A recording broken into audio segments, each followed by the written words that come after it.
Tanong lang po, hahayaan na lang ba ng nung mga military natin, yung mga panggigipit, no? Hindi lang sa KOJC, ngunit pati po kay BP Sara. Yes. Kasi, di ba, kung ano na yung nangyayari sa atin ngayon, so hayaan pa ba natin yung mga pulis na PNP, panggigipit. So, we are calling on sa ating pong military kung ano ba, no?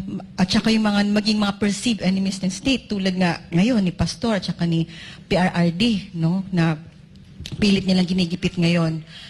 So, nagtatanong tayo, ano po ba ang role na ngayon ng AFP sa nangyayari natin sa mga unrest, no, dito, caused by the police?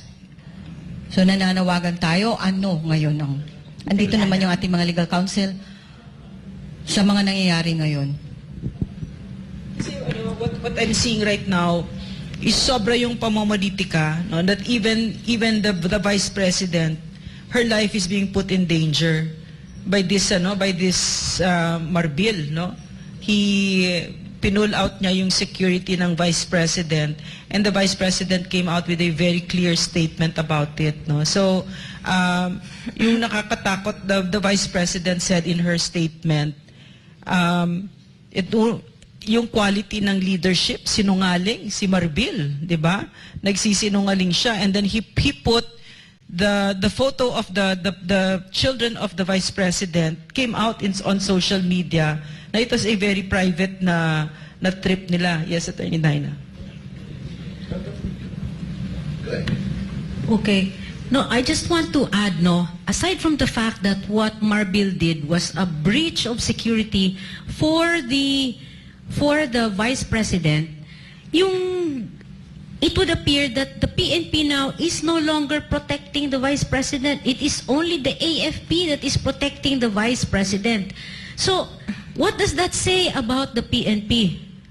Are they still protectors of the people when their motto is supposed to be protect and to serve? So now, who are they protecting? Who are they serving? Yes, Attorney Adam. Magandang gabi sa lahat. We have these different laws governing the role of these two entities. AFP and PNP are distinct in a way that they are governed by specific laws, but both of them complements in terms of Philippine security framework. Kaya lang, as to the main focus of PNP, it's different from AFP in the sense that AFP is supposed to focus on the defense and military operations, while our police forces or the Philippine National Police is on the law enforcement and public safety. Now, the crisis is floating right now in the sense that you are supposed to do your role to protect and to enforce the law. However, the thing here in the present context is that the concept of public safety is already compromised because we are now questioning as to sino ba yung pinoprotektahan ninyo at sino yung pinagsisilbihan ninyo. While we do not discount the fact na hindi naman lahat talaga ng police forces, I am still positive na hindi naman lahat talaga ng members ng PNP are lihis. Okay? But we are calling them to stand your ground and to really go back to the core kung ano talaga yung call ninyo, ano yung directive ninyo based on law that you have to serve and to protect, and you have to secure the public safety. You have to make that impression to the community back. The problem is that now parang hinay-hinay nang nawawala yung impression na yan eh. So that's why we are calling members of the PNP, especially those who are still in the good side. We still believe na meron pa rin dyan. Hindi yan lahat. Hindi natin pwedeng ilahat kasi meron pa rin. And we are hopeful na they will make their ground. They will stand their ground na ito yung panawagan, ito yung objective natin, gawin natin to. Kahit sa mga opisyal marami pang matitino, no? Iisa lang naman siguro itong bobo Ha? Ito si Marbil Tingnan mo kung gaano kabobohan, ha? Sabi niya, yung unang justification nito, Attorney Daina, Ma'am Lorraine, no?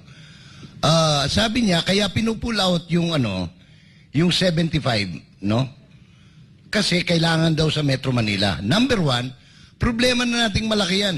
You economically dislocate these 75 heads of the family. Na nandito sa Mindanao, dadali mo sa Metro Manila, hindi na nga nila halos mapagtagni yung kinikita nila rito, ililipat mo para rin sila na maghanap sila ng bahay, lahat-lahat. But even beyond that, no? Hindi ko alam kung ginagamit pa niya utak niya, no? O mahinang klaseng general lang talaga ito. 75 ang kailangan mo. Alisan mo lang ng bodyguard ng tig-isa bawat congressman. Kasi sa under the VIP security, dala-dalawa yan maximum Or 4, no? Isa lang. Meron ka ng 300. So sobra pa yung sa 75. Kung ginamit lang ng konti yung utak at common sense ni Marbil, no? Kaya ako hindi ko matawag na general to kaya hanggang patrolman lang talaga, maximum na yung SPO-10 Oo. Ha? Hoy Romel, sa private na lang, karamihan ng negosyante, merong VIP na pulis. Ilang libong negosyante sa Pilipinas meron? Sabihin mo lang 10,000. Ha? Kumuha ka lang tig-isa, doon sa inassign nila riyan, meron ka ng extra 10,000 na pulis na naman. So in other words, konting utak lang na hindi nabibili sa Muñoz Market ang kailangan. No? Okay. Rejoinder lang, no? Tama pong binabanggit ni Vice President Sara Duterte na magpalabas po siya ng public statement open letter against the Chief PNP. Sabi niya kailangang may tuwid ang pagsisinungaling ni General Marbil. Tama po.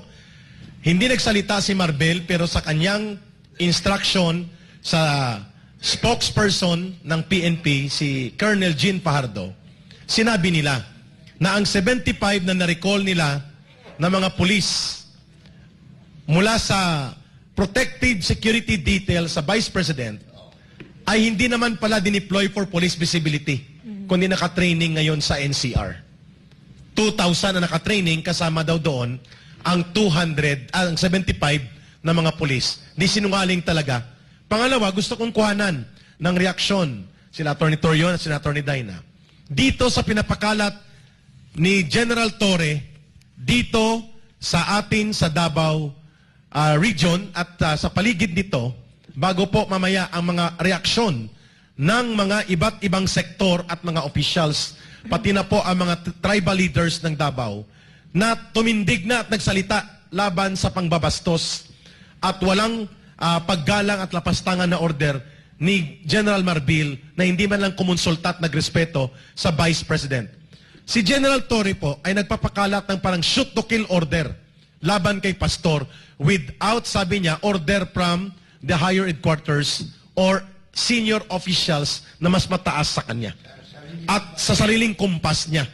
Bago po itong mga reaksyon sa ginawa ni Marbil na pagtanggal ng security detail kay Vice President Sara Duterte, once and for all, Atty. Torion, Atty. Daina, Atty. Adam, ano po ang danger nitong ginagawa ni General Torre na pagsasamantala niya ng pagkakataon na magbida kasi gusto niya mag-GPNP para mapansin siya, nagpalabas ng equivalent to shoot to kill order na mga posters kay Pastor upang magbida siya sa isang napakadelikadong hakbang at pinakubkob na niya ngayon ang buong compound ng Kingdom of Jesus Christ Cathedral sa Davao City. Atty. Torion, sir. Well, first, dito muna tayo no, sa whether or not it is legally correct on the part of General Torre to unilaterally act no, instead of the NAPOLCOM together with the panel of generals who will determine who are most wanted persons or top 10 most wanted persons. There are actually criteria for the determination as to who will be top 10 wanted persons, most wanted persons, no? And they are governed by NAPOLCOM Memorandum Circular. There is this NAPOLCOM Memorandum Circular number 2019 as amended by NAPOLCOM Circular number 2022. And there are clear steps, parameters by which you can say that a person is indeed most wanted or he belongs to the top 10 most wanted persons. No? May mga ano yun. Ang third requirement is he must be a leader of a crime syndicate, mga ganun-ganon. Yun pa lang sa third requirement, hindi naman miyembro ng crime syndicate po si Pastor Apollo Sikibuloy. So I really doubt as to the legality of the actions of General Torre. So, and besides, ang pagdetermine po nito hindi lang isang tao. Panel po ito. Kasi may mga tao naman na mga terorista talaga na marami ng pinatay. Dapat sila yung mga top 10. Bakit bigla na lang nabilong si pastor na hindi lang top 10? Siya na atang superstar.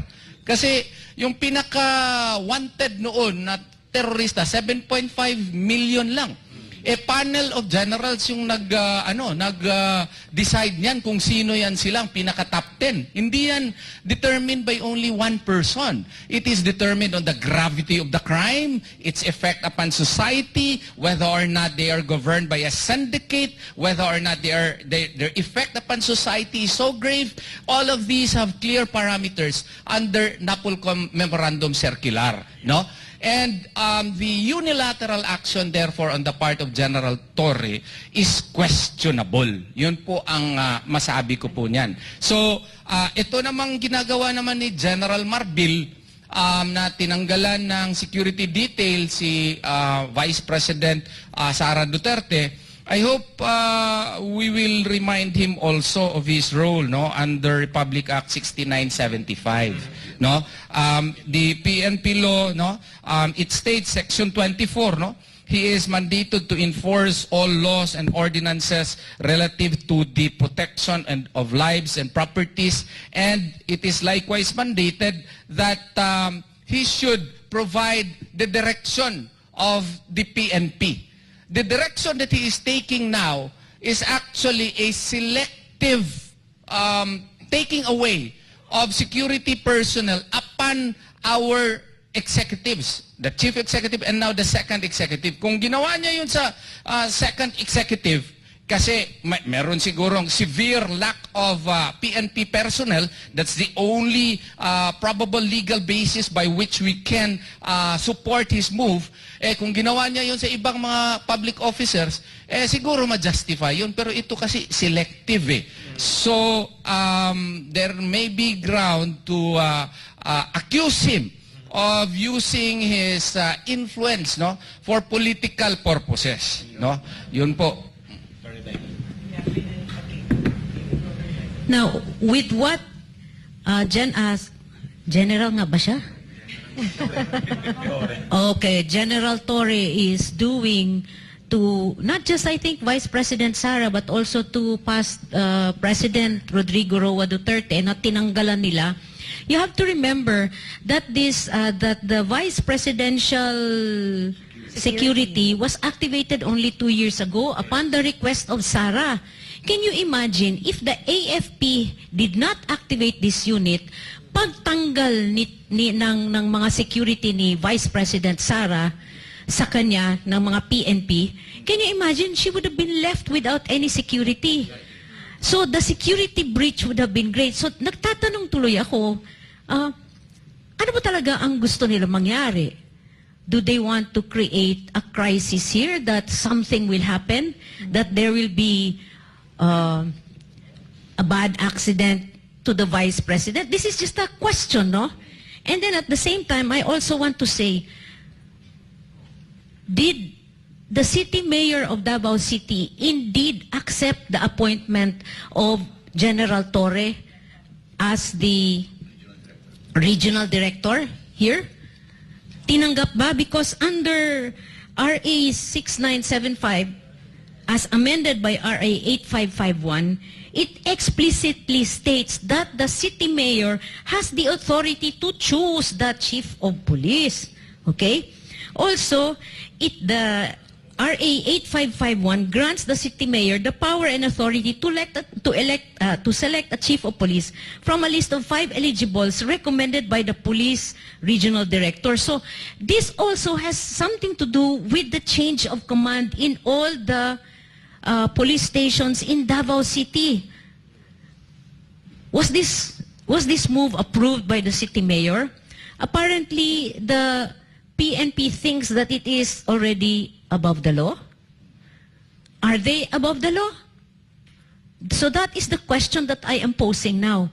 So what can the city mayor do to rectify this situation, considering that we have not heard news that he has accepted the appointments of these chiefs of police here in Davao City? As well as itong si General Torre, tinanggap ba ito? And supposed to be, the chief of police should be from the same city, but we have heard, but this is, I have not yet verified this, no? We have heard that all these chief of police na sa mga police stations are outside Davao City, and I wonder why. I-emphasize ko lang yung yung move ni General Torre, no, bakit medyo mali talaga. Kasi under 2019 NAPOLCOM Memorandum Circular 2019-063 na nasabi ko na may parameters. Clarify ito under Memorandum Circular 22-028. Ano yung mga parameters? Number 1, bago ka makadetermine kung ang tao most wanted person or top 10 most wanted person, gravity of the crimes committed. The crime is heinous, the crime is sensational, there are at least 2 victims. Dito sa kaso na ito, isa lang po ang nag-file. Si Blenda Portugal lang po. Number 2, notoriety of the accused, degree of his or her involvement. Accused is a habitual delinquent or recidivist. First time charge ito against kay pastor. Hindi pa nga nagka-trial eh. Paano siya magiging top 10 most wanted criminal? Third, position of the accused in the crime organization or syndicate. Hindi naman miyembro o wala namang sindikato si pastor. Ang kanyang grupo ay Kingdom of Jesus Christ, mga religious persons po. Number 4, no, individual or crime or group scope of operation and its impact to security, peace, and order in the area. Ano bang impact ni pastor sa ating community? No? Iba Children of the Joy Foundation, yung mga humanitarian efforts niya, no? Lahat po sukwahi, no? It goes against the parameters under NAPOLCOM Memorandum Circular 22-028. And finally, there is actually a Committee on Wanted Persons which is created under this Memorandum Circular number 22-028. And this is organized by the national headquarters, while the task group manhunt shall be created in the district. So it is the national headquarters of the PNP which actually determine or which actually composes the Committee on Wanted Persons, not a singular person in the person of General Torre. And finally, parang inaako na niya ngayon na legal yung pag-put up ng 10 million ng private persons. I have already reminded him that, no, via Presscon, that under Republic Act 6713, Section 7D, it is actually illegal for public officers to accept donations or anything of monetary value in the performance of their official duties. Swak na swak po sa lahat ng elemento. Maski nga sasabihin mo, it is for a good purpose. Bakit? May pinatay na barangay kapitan po doon sa Davao Oriental. Pinatay sa harap ng bahay niya. Nag-create ka ba ng committee para hulihin yung mga tao na yon? Meron namang pinatay na prosecutor doon sa sa Davao del Sur. Meron ba kayong ginawang task force para nung nadakip yung tao, binigyan nyo ba maski 500,000 yung nakadakip? Oh. This is actually the efforts that you are doing, no, are geared towards nothing else but political, no? So be professional. Sabi mo palagi, I am a professional. Then act like one. Thank you, Attorney. No? So lumalabas lang po talaga mga kababayan, itong mga men in uniform natin na dati ay matatawag nating honorable, ngayon ay nagiging instrumento na lang po sila ng political harassment ng kanilang amo na wala naman ibang nakakita kundi si Marcos Jr. Na hindi naman po niya talaga prioridad na tulungan ang ating mga kababayan o paunlarin ang ating bansa, kundi pabagsakin po ang mga Duterte at ang lahat po ng kanilang kaalyado. Kaya yun po ang kanilang playbook, kung mapapansin ninyo. At gusto nating ipaalala sa ating mga, lalo na to kay Marbil, kay Abalos, kay Torre, na hindi po kayo binoto ng mamamayang Pilipino. Kayo po ay appointed lang. Si Vice President Sara Duterte, 32 million Filipinos po ang nagbigay ng tiwala sa kanya, pero kung tratuhin ninyo ay para bang kayo talagang may-ari ng gobyerno na ginagamit nyo yung kapangyarihan para pagsilbihan ng mga sarili nyo nga interes. At gusto natin ibahagi sa ating mga kababayan ngayon na ayan po, umuulan na po ang suporta kay Vice President Sara Duterte na ang ating mga senador, Senator Robin Hood Padilla, Senator Bongo, si Senator Bato de la Rosa, di ba nananawagan na sila kung sino po ang gustong mag-volunteer na magbigay ng security kay Vice President Sara Duterte. At nagbigay na rin po, nagbigay na po ng mensahe ang ating mga kababayang OFW worldwide. Milyon-milyon po sila na sila handa pong mag-chip in nga sa maaabot nilang halaga para lang magbigay po ng tulong kay Vice President Sara Duterte at ang mga 11 tribes po dito sa Mindanao. Ang ating mga kapatid pong katutubo ngayon, nakakita po nila hindi po sila bulag sa ginagawa pong panggigipit ng Marcos Jr. administration. At even po ang leader po ng MNLF, si Sir Mong Aziz po, handa po siyang magbigay ng seguridad, hindi lang po kay Vice President Sara Duterte, kundi kahit po kay Pastor Apollo C. Kibuloy. So yan po ay palatandaan lang na kung ang mismong taong bayan na po ang gustong magprotekta sa Vice Presidente, makinig ka Marcos Jr. Kaya nga merong sinasabi dito, nagpapanibagong hubog na itong mga kapulisan na hindi na sila yung sinasabi na nagumagawa ng to serve and protect. Sila na ba ang Marcos Private Army? Kayo na ba ang bagong New People's Army? Kasi ganun na yung pinapakita ninyo At consistent sa ating press conference, iniisa-isa, na hindi na kayo tagapagpatupad ng batas. Kayo mga ignorante at kayo lantarang lumalabag po sa mga batas. As we speak, Ina, mahigit 1,000 itong response ngayong gabi sa patak-patak para sa seguridad ni Vice Presidente. Gusto lang nating i-acknowledge ang ilan sa kanila, kasi nanonood sila Jingjing Arobo, Charina Sabio, Ronisa, Magangkon Lando, Thea Asu. Lahat sila, they're willing to share part of their kita. Mga OFWs po ito, na ngayon pa lang, magsabi lang daw kung papaano at para alam nila kung saan nila ipadadala. So mag-aantay tayo sa kung sino man ang magko-coordinate ito. Yung nakikita ko dito ngayon sa Pilipinas, there is a crisis in leadership. Kung kaya't ganyan ang mga leaders. They have the big titles, but in reality, they're just operators, Sumusunod lang sa utos ni Bongbong Marcos. Halatang halata. So, itong sila Torres, sila Marbil, they don't even have the strength of character to be a true leader. A true leader doesn't lie, Hindi nagsisinungaling yan. Mga sinungaling itong mga ito. Katulad ni Bongbong Marcos na sinungaling. Diba? So, yan yung nakikita natin ngayon, that they were given, these are men in positions where they can really make a big difference in our country's history, destiny, and also to make lives better. And yet ang pinili nila ay maging operator, Yan lang kung sino sila. Despite their big titles, operators lang sila,